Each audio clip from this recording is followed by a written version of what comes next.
My name is Godfred K. Yankey. I'm a board-certified cardiothoracic surgeon. I practice at HCA, Florida Heart and Lung.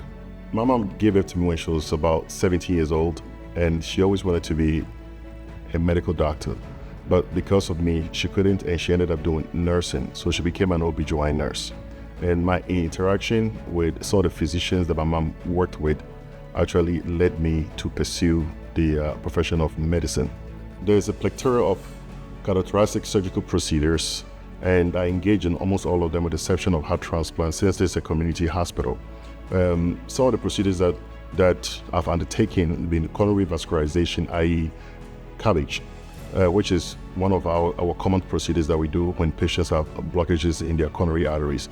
I also do valvular surgery, complex ones, reoperations, mitral, aortic, tricuspid, pulmonary valve as well.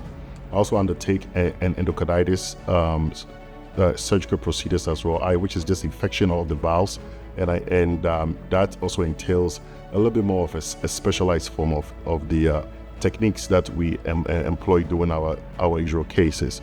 I do thoracic aortic surgeries as well, and its complex forms as well. I also undertake arrhythmia surgeries. The most popular one is the MACE procedure that is pretty much routine for most of these very high-risk cases that we undertake at this hospital.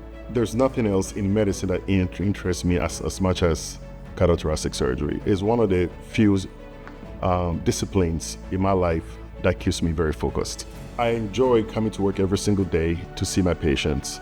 I want my patients to know I'm just like them, very simple man who happened to be a heart surgeon, and I take my job seriously, and I'm very passionate about it. I show compassion, I show respect, humility. It's just a pleasure taking care of those patients, because just a beautiful outcome is so gratifying for me personally, and also believe for the patient and their families.